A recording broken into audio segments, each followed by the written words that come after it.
تم سب بچے بیٹھے ہو، والدین کو اپنی جنت بنا لو، ماں باپ کو اپنی جنت بنا لو، ان کی دعا لے لو۔ میرے نبی نے فرمایا کاش میری ماں زندہ ہوتی۔ ماں کا خاص طور پر منشن کیا، میری ماں کیوں کہ باپ کو تو دیکھا ہی نہیں اور ماں کو دیکھا ہے 6 سال۔ میری ماں زندہ ہوتی اور میں عشاء کی نماز کے مصلی پہ کھڑا ہوتا اور میرے گھر سے میری ماں کہتی محمد، تو میں ماں کے لیے نماز توڑ دیتا۔ میرا نبی کہہ رہا ہے۔ اور جب آپ حج پہ تشریف لے گئے اور ابوا کے میدان سے گزرے جہاں میرے نبی کی والدہ کا انتقال ہوا تھا، اس بات کو 57 سال گزر چکے ہیں۔ 6 برس کی عمر میں مدینہ سے نکلے 3 افراد، میرے نبی کی ماں، میرے نبی کے والد کی باندی ام ایمن، وہ بھی ماں ہیں، انہوں نے بھی دودھ پلایا تھا میرے نبی کو۔ 2 مائیں ہیں، ایک دودھ پلانے والی، ایک پیدا کرنے والی، اور ایک میرے نبی ہیں۔ جب ابوا کے پہاڑوں میں پہنچے تو اچانک ہارٹ اٹیک سے حضرت آمنہ 25 سال کی عمر میں انتقال فرما گئیں، اور میرے نبی نے اتنا اس کا غم لیا۔ 6 سال کا بچہ، میں سن 2000 میں وہاں گیا تھا، میرے آنسو نہیں رکنے کو آ رہے تھے کہ کہاں میرے نبی کی ماں کو اللہ نے اٹھایا، نہ کوئی آسرا، نہ کوئی سہارا، نہ کوئی رشتہ، نہ کوئی جھولی، نہ کوئی چھاؤں، ایسے تنہ تنہا یتیم کر دی۔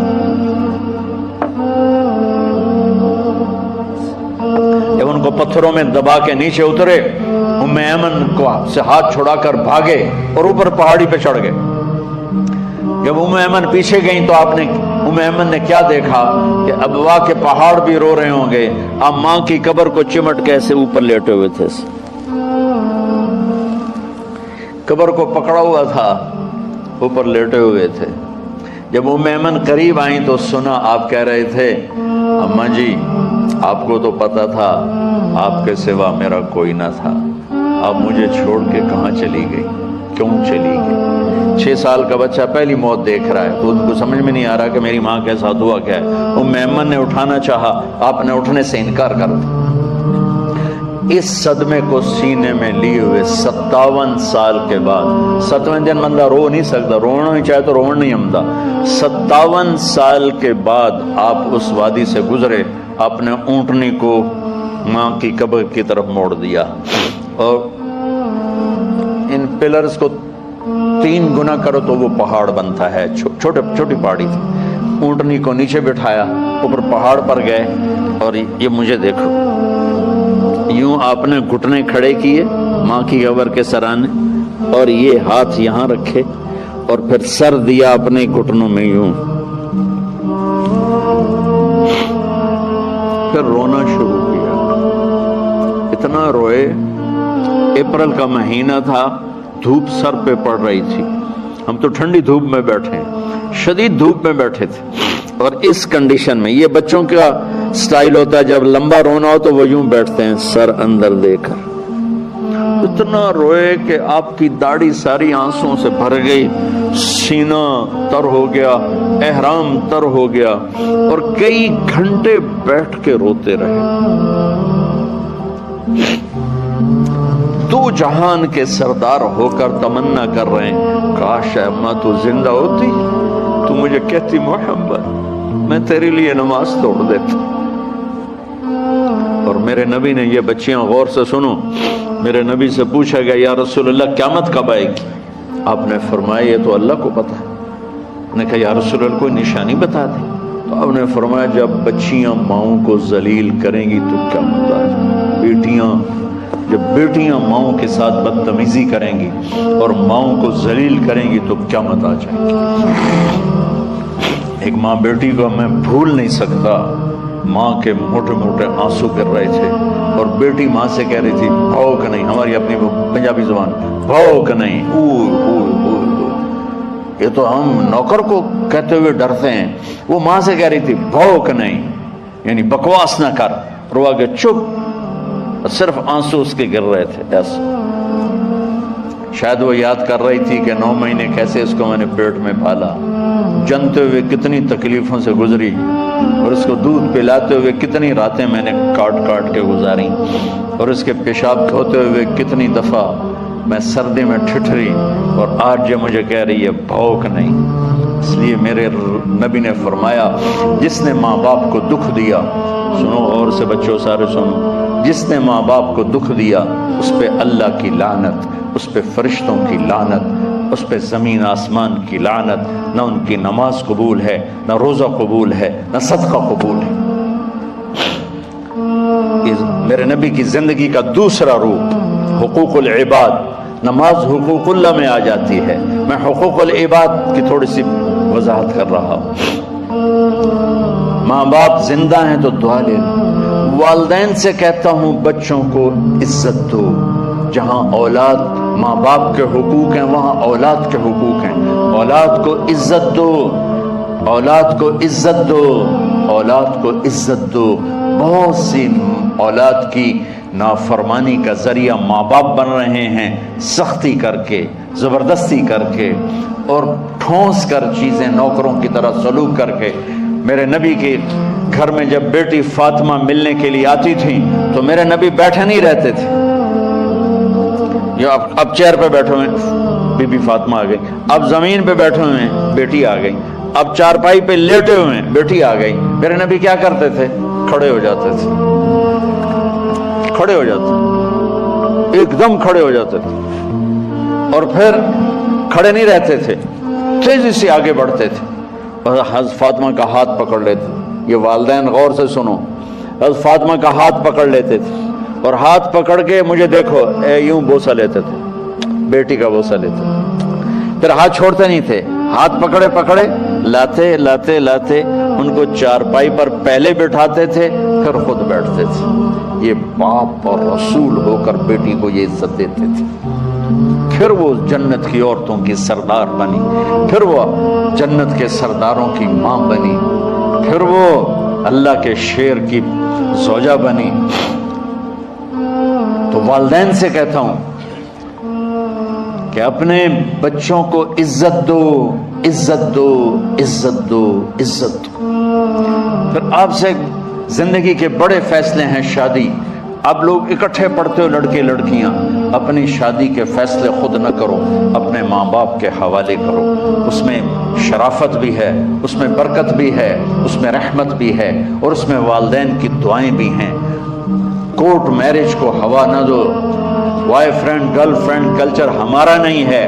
میرے نبی کے طریقے میں مرد اور عورت کا صرف نکاح سے تعلق ہے، اس کے علاوہ سب جہنم کی آگ ہے۔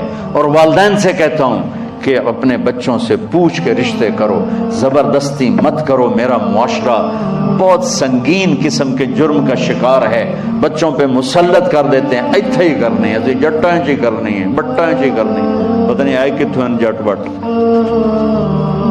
چلو تم ناراض نہ ہو، راجپوتاں جی کرنی، میں راجپوت ہوں، میں اپنی قوم کو بھی رگڑ دیتا ہوں، راجپوتاں جی کرنی، اگاں کرنی ہی کوئی نہیں۔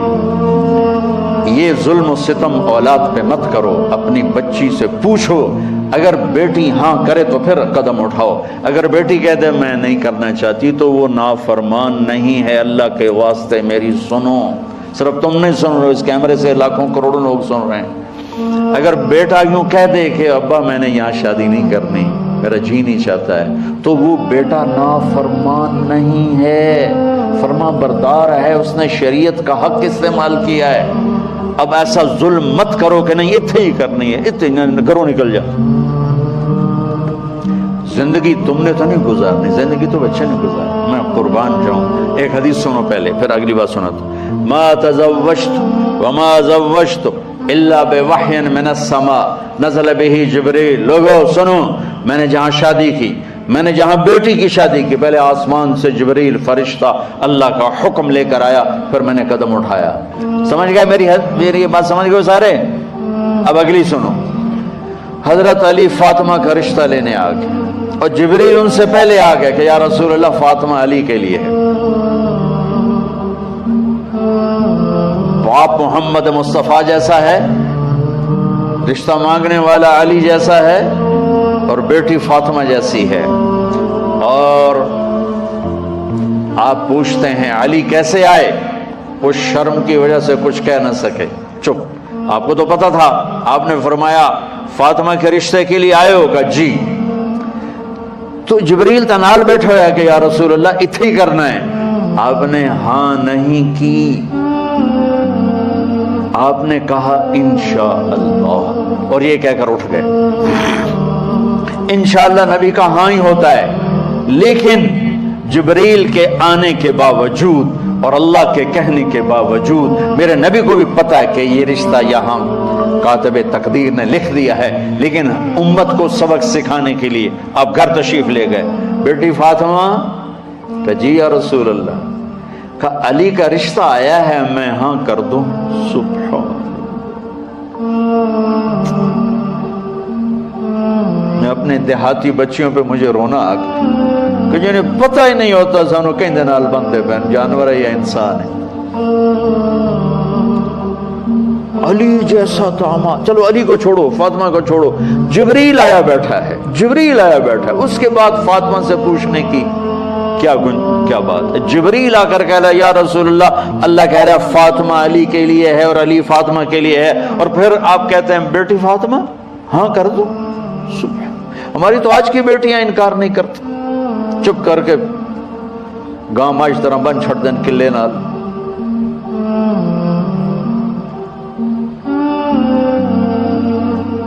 کوئی ان کے اندر کے جذبات کو سننے والا کوئی نہیں ہوتا، اپنی انانیت پر یہ فیصلے کرتے ہیں، اور میرا نبی کہہ رہا بیٹی ہاں کر دو۔ سبحان اللہ، آپ کا کیا خیال ہے فاطمہ نے انکار کرنا تھا؟ یہ بیٹیاں نہیں انکار کرتی تو فاطمہ نے کہاں کرنا تھا؟ لیکن یہ سبق دینا تھا ان والدین کو جو نادانی میں نادانی کے فیصلے کر کے اولاد کو ہمیشہ ایک ٹھنڈی آگ میں دھکا دے دیتے ہیں۔ حضرت فاطمہ رضی اللہ تعالیٰ عنہا نے جب ہاں کی پھر آپ باہر نکلے۔ اچھا مزے کا واقعہ ہو، حضرت علی اٹھ کے باہر نکلے تو صحابہ باہر کھڑے انتظار کر رہے تھے کہ کیا ہوا۔ حضرت علی کو بھیجنے والے تھے عبد الرحمن بن عوف، پہلے ابو بکر گئے تو آپ نے انکار کر دیا، عمر گئے رشتہ مانگا، آپ نے انکار کر دیا۔ عبد الرحمن بن عوف نے علی سے کہا آپ جائیں، آپ کا رشتہ رد نہیں ہوگا۔ کہنے لگے میرا تو ذاتی گھر بھی کوئی نہیں، مجھے کہاں سے رشتہ ملے گا، میں تو بالکل غریب ہوں۔ کہ نہیں تم جاؤ۔ تو واپس آتے انہوں نے عبد الرحمن بن عوف پہ چڑھائی کر دی، وہ کیا ہے نا تو میں نے گلے آئی، انکار ہو گیا۔ تو صحابہ نے پوچھا کیا ہوا؟ کہا کچھ کہا ہی نہیں، چپ کر کے اٹھ گئے۔ تو عبد الرحمن بن عوف کہنے لگے کچھ بولے صحیح، کہ بس اتنا کہا انشاءاللہ کا تو مبارک ہو، نبی کا انشاءاللہ ہاں ہوتا ہے۔ اچھا تو اتنے میں آپ باہر تشریف لے، کہا علی جی بلاؤ، لوگوں کو بلاؤ۔ ساری مسجد بھر گئی، آپ کے ساری مسجد فل ہو گئی۔ آپ ممبر پہ کھڑے ہوئے علی کو سامنے بٹھایا، کہا لوگو یہ جبریل میرے پاس اللہ کا پیغام لائے ہیں کہ میں فاطمہ بنت محمد کا نکاح علی کے بن ابی طالب کے ساتھ کر دوں۔ پھر آپ نے خطبہ پڑھا اور کہا کہ علی ہائے ہائے ہائے، میں نے فاطمہ بنت محمد کو 400 درہم مہر کے عوض تیرے نکاح میں دیا، تو نے قبول کیا؟ حضرت علی نے زور سے نعرہ لگایا میں نے قبول کیا، اور سجدے میں چلے گئے، اللہ کا شکر کا سجدہ ادا کیا۔ پھر میرے نبی نے وہیں سارے مجمع کو شہد کا شربت پلایا اور تازہ کھجوریں کھلائیں۔ پھر جب رخصتی ہوئی تو آپ نے حضرت علی سے فرمایا کہ آپ آ کے لے جاؤ۔ پھر آپ نے حضرت ام سلمہ، حضرت حفصہ اور جناب حضرت عائشہ رضی اللہ تعالیٰ عنہ، ان تینوں کو بلا کر فرمایا تمہیں پتہ ہے نا مجھے فاطمہ سے کتنا پیار ہے، تو تم فاطمہ کو دلہن بناؤ، اس کی تیاری کرواؤ، اسے دلہن بناؤ۔ تو ان تینوں نے حضرت فاطمہ کو دلہن بنایا۔ پھر آپ نے حضرت علی کو پیغام بھجوایا، وہ تشریف لائے، اپنی اونٹنی لے کر آئے، حضرت عقیل ساتھ ہے، سلمان فارسی ساتھ ہے، اور دروازے پر اونٹنی بٹھائی، آپ علی کو اندر لے گئے اور یوں فاطمہ کا ہاتھ پکڑ کے علی کے ہاتھ میں دے کر فرمایا علی تمہیں نبی کی بیٹی مبارک۔ سبحان۔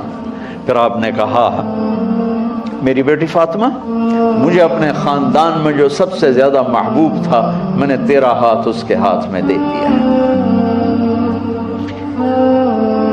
والدین سے کہتا ہوں اپنے نبی کی زندگی پڑھو، میرا درد ہے کہ ہماری ثقافت میں اسلام داخل نہیں ہوا، ہمارے عبادت میں اسلام آ گیا۔